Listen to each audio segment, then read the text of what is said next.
Fernando Pampillón Fernández, catedrático de Economía Aplicada, colaborador honorífico de esta universidad porque se ha jubilado recientemente de ella, ha sido también editor de la revista Cuadernos de Información Económica de Funcas. Precisamente esta revista publicó en su número 236 del año 2013 un estudio bastante interesante sobre el tema que hoy vamos a tratar con Fernando Pampillón. Corrupción y economía. Muy buenos días, profesor Pampillón. Buenos días. Yo creo que este tema, la verdad es que nos preocupa mucho a todos. Es una importante preocupación entre los españoles, según demuestran algunas encuestas.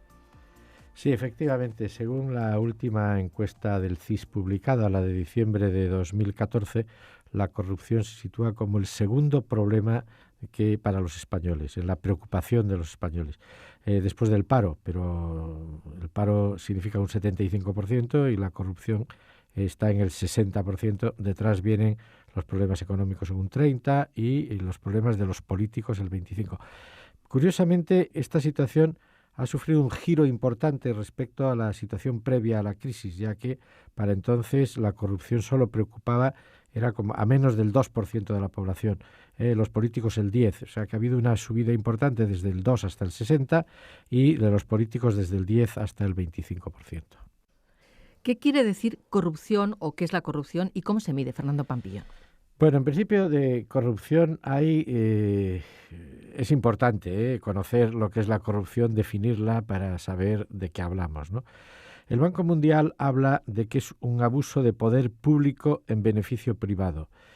Bueno, yo creo que en cambio Transparencia Internacional dice que es el abuso del poder encomendado en beneficio personal.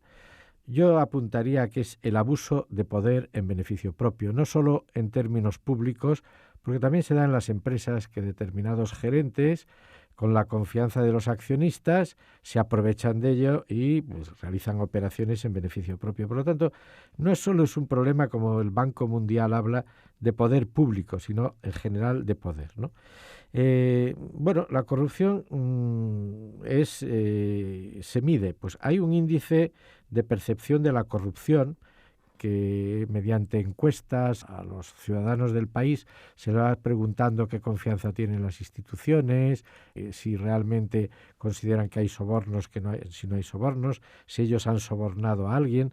Bueno, todo esto es un índice sintético, se unen todas las respuestas y al final se va desde 0, que son los países muy corruptos, a 10, que son los países poco corruptos. Se calcula para unos 180 países más o menos y por tener una idea, pues España está en el puesto 37 y, por ejemplo, la mayoría de los países considerados como poco corruptos están en Europa, los países nórdicos, Holanda, Suiza y luego pues están otros países de fuera de Europa, Singapur, Nueva Zelanda, Australia, Canadá. Bueno, en general la conclusión a la que se llega es que los países poco corruptos son los países más desarrollados. Existe una correlación elevada entre desarrollo y corrupción. Y también se da una coincidencia curiosa que es a mayor corrupción, menor gasto en educación, lo cual demuestra que los países corruptos no tienen demasiado interés en la educación y en cambio los países poco corruptos le dan mucha más importancia y mucho más peso a la educación en un clima de mayor libertad.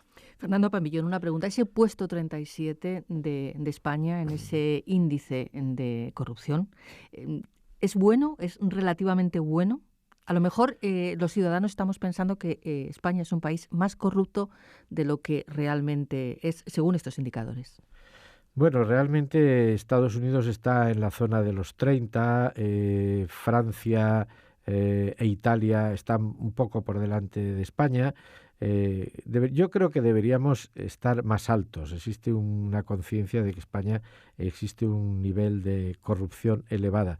Pero digamos que estamos en esa zona, quizás somos el último país detrás de los países del este que tienen mayores niveles de corrupción, pero estamos situados siempre en la zona del 35 al 40 yo creo que nos merecemos estar en un puesto superior, pero para ello, lógicamente, hay que luchar contra la corrupción, no solo decirlo, ¿no? ¿De qué variables depende esta corrupción? Factores históricos, culturales, bueno, variables que en su opinión son las que inciden en que un país sea más corrupto, ¿no? O que exista más o menos corrupción. Claro. En principio, la calidad de las instituciones es fundamental. De hecho, toda la teoría del desarrollo económico ha ido girando desde la riqueza de los países que eran ricos, que tenían muchas materias primas, a los países que son ricos socialmente, es decir, que tienen unas instituciones de elevada calidad. Y esas instituciones de elevada calidad, que son independientes, que no están sometidos al poder político, pues colaboran mucho en contra de la corrupción. Por otro lado, existe también una cultura social. En España existe una gran benevolencia con la corrupción. Aquí, cuando ha habido temas de corrupción en años previos, hace 10 o 15 años, la gente la miraba con una cierta benevolencia. Bueno, sí, pero si está en ese sitio, pues que se aproveche un poco de su condición, pues tampoco está mal, todos haríamos lo mismo, no hay que ser excesivamente exigentes. Bueno, hay un dato respecto a temas de cultura social que es muy interesante, y es que se ha hecho un estudio para los diplomáticos de Naciones Unidas en Nueva York. Los diplomáticos de Naciones Unidas no pagaban las multas de tráfico, las multas de aparcamiento. Entonces, pues se estudió un poco los diplomáticos que más incumplían esto, y se vio que eran los países más corruptos, eran los países en los que los diplomáticos incumplían sistemáticamente el aparcamiento. Eso fue hasta 2002. A partir de 2002 se modificó la ley, y entonces el Ayuntamiento de Nueva York, las autoridades de Nueva York, podían incautarse de los permisos de conducción, y entonces a partir de ese momento se modificó completamente y se convirtieron en buenos ciudadanos que aparcaban correctamente. Bien, existen también algunos factores de carácter político y económico, ¿no? Por ejemplo, los sistemas de control. Curiosamente, la corrupción en los países corruptos existe en el área de la policía y la justicia, que son entes o son organismos que están encargados del control de que la gente no incumpla o que no sea corrupta. Cuando el sistema de control no funciona bien, existe una especie de impunidad frente a la corrupción. Entonces, pues la gente piensa que puede hacer lo que quiera, porque está situado en un nivel político que no le va a pasar nada. Curiosamente, muy recientemente, la Organización de Inspectores de Hacienda ha dicho unas cosas muy interesantes. Por un lado, que las personas que se han podido localizar en España con temas de corrupción lo han sido por meras casualidades o por denuncias, pero nunca por el control directo del Estado. Y por otro lado, también dicen que los ingresos en prisión son excepcionales. No es normal, es muy difícil que un corrupto vaya a la cárcel, ¿no? Y por otro lado, que no se devuelve el dinero, sino que mucha gente lleva su dinero a paraísos fiscales en espera de que venga alguna amnistía, contando con que va a venir alguna amnistía, y luego se lo puede traer. En conclusión, que la única pena que parece existir en España para los corruptos es la pena del telediario. Pero vamos, seguramente se puede soportar esta pena si uno ha solucionado para el resto de su vida su economía y su vida, ¿no? Antes de pasar a ver qué modos, en su opinión, Fernando Pampillón, se pueden poner en marcha para combatir la corrupción, veamos el impacto que tiene la corrupción desde el punto de vista económico. ¿Qué efectos tiene la corrupción en la economía? Bueno, en principio, es decir, existen efectos, yo creo que por un lado, es un freno al crecimiento económico. Y es un freno al crecimiento económico, primero, porque en el caso de las personas no elige a las mejores personas. No se sigue la meritocracia, es decir, no se elige a las personas en función del mérito, sino en función del amiguismo, en función del nepotismo, y por lo tanto se está colocando a muchas personas. El capital humano no se aprovecha, y además eso crea una especie de conciencia de que para qué vas a estudiar, para qué vas a prepararte, si al final te van a elegir porque tienes amigos, ¿no?, en función de tu formación. Por otro lado, la corrupción elimina la competencia. Se buscan toda una serie de trucos para evitar que exista la competencia y se eligen a los amiguetes, a las empresas amigas, se montan concursos y luego se le dan a alguien aunque sea más caro. Por lo tanto, es una forma de eliminar la competencia. Aumenta la incertidumbre porque muchos empresarios que participan honestamente en estos concursos, pues se encuentran con que no les eligen, o si les eligen luego les pueden ir modificando las condiciones, les pueden ir aumentando sus exigencias. Por otro lado, se crea una especie de inseguridad jurídica. No se sabe muy bien en el campo de juego en el que puedes actuar, porque mañana se cambian las normas, se cambian las reglas del juego y alguien que había hecho una inversión, por ejemplo, para 5 o 10 años, se encuentra con que a los 2 años le están chantajeando, le están planteando problemas. Y eso, todo ese conjunto de fenómenos termina desincentivando la inversión extranjera. Pensemos ir a un país africano, vas con una enorme inseguridad, no sabes si, o países latinoamericanos en los que se ha dado, que de repente el gobierno saca una ley, cambia completamente todas las normas, paga una determinada cantidad que es muy inferior o simplemente no paga, ¿no? Bueno, todos estos temas hacen que no exista, que no se facilite el crecimiento económico. De hecho, el Banco Mundial dice que esto es uno de los lastres para el crecimiento económico. ¿Qué relación hay, Fernando Pampillón, porque también es un tema del que se habla últimamente? De hecho, hay un estudio de la Universidad de Sheffield para Randstad. ¿Qué relación hay entre economía sumergida, empleo sumergido y corrupción? Bueno, efectivamente existe una relación entre economía sumergida y corrupción. Miden la corrupción en función de la economía sumergida. Yo creo que la corrupción va mucho más allá que la economía sumergida, ¿no? El trabajo al que se refería de la Universidad de Sheffield para Randstad establece una correlación entre economía sumergida y corrupción y viene a decir más o menos que España tiene un nivel de economía sumergida del 18,6% del PIB, es decir, unos 190.000 millones de euros. Bueno, esto sería suficiente para compensar el déficit y resolver muchos problemas que tiene la hacienda pública. Ellos parten de que la Unión Europea como media tiene un 18%, nosotros estaríamos un poco por encima de la Unión Europea y más o menos estamos un poco, según este estudio, nuestra economía sumergida es el doble del Reino Unido y de Francia y el triple que de Estados Unidos. Sin embargo, a mí me parece un trabajo optimista, porque los estudios que se han hecho en España hace años, pues venían a dar, y estudios más recientes, se habla siempre de un 20 o un 25% de economía sumergida antes de la crisis, se acerca más al 25%, y parece que hay una coincidencia entre todos los estudiosos de la economía sumergida que con la crisis se ha sumergido todavía más la economía. Por lo tanto, más del 25% probablemente estemos en estos momentos en economía sumergida, cuando el estudio de ellos lo plantea en torno al 18-19%.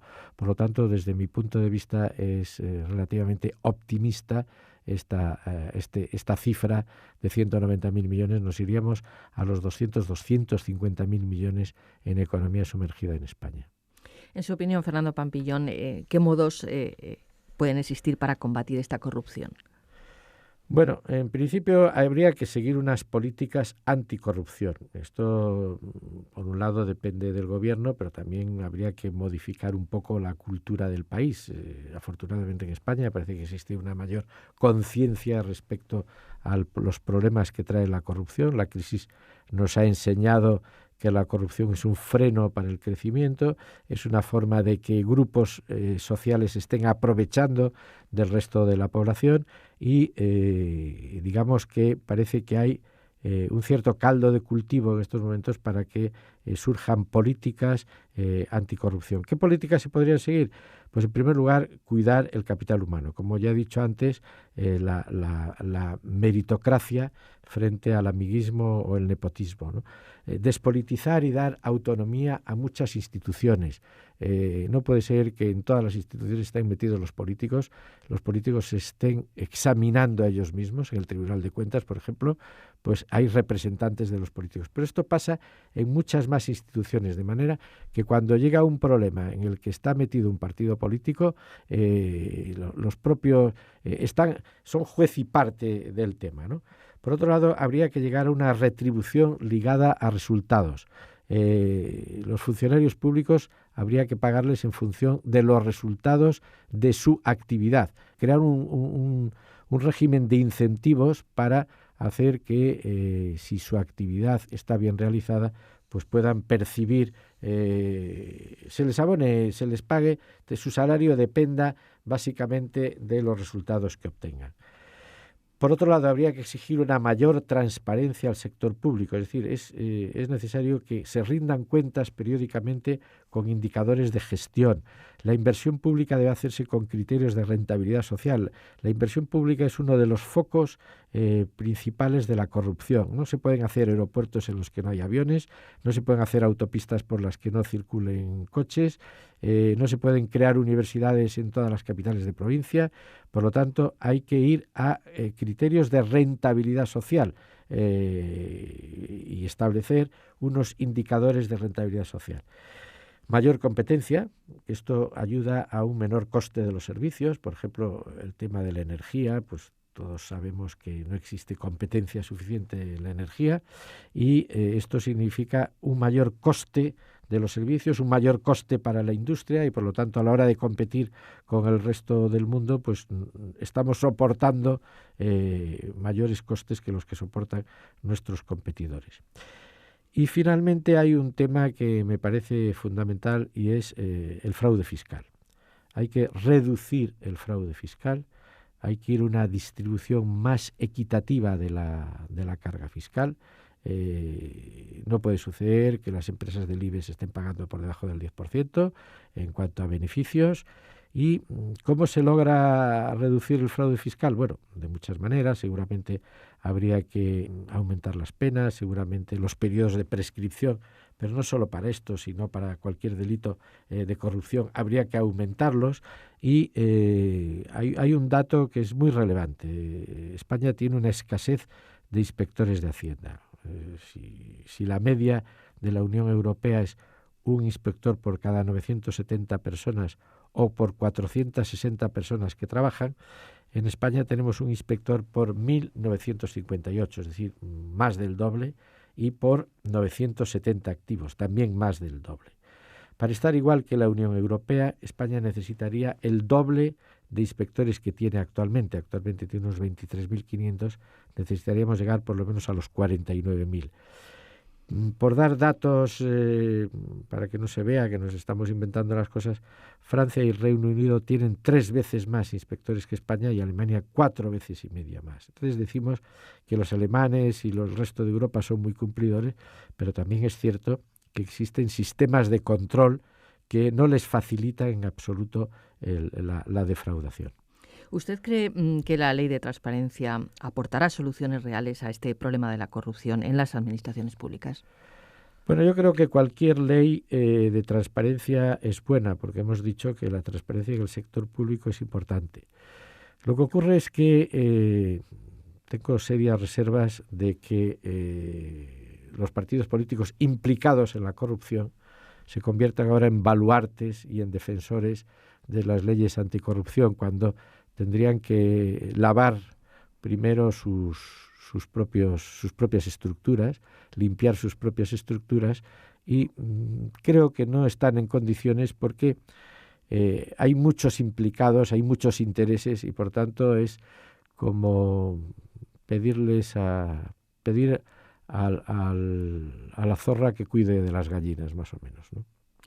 Estamos llegando al final, Fernando Pampillón. ¿Qué efectos puede tener para la salida de la crisis económica en España, ya que estamos en un año que puede empezar a ser de recuperación si las cosas no cambian? ¿Y qué políticas anticorrupción cree usted que se deben poner en marcha para ayudar a esta salida de la crisis? Bueno, yo creo que las políticas más o menos las he ido señalando, es decir, una mayor transparencia, una mayor despolitización, tomar medidas también penales, hacer que las instituciones sean más independientes y que no estén sometidas a los políticos.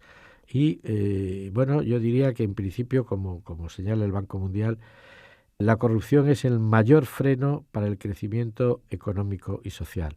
Por lo tanto, todas estas políticas anticorrupción no solo son un problema ético, que ya me parece bastante, me parece ya suficiente, sino que es un problema que está frenando el desarrollo. Tenemos que elegir a los mejores para los puestos decisivos o decisorios de las administraciones públicas y despolitizar, hacer más transparente la inversión pública, pues controlarla con criterios de rentabilidad social, reducir fraude fiscal. Todas estas me parecen políticas necesarias para la lucha contra la corrupción. Muchísimas gracias, Fernando Pampillón. Como siempre, un placer tenerle con nosotros en el estudio y en este programa de radio. Muchas gracias, es un placer para mí también colaborar en la radio de la URED.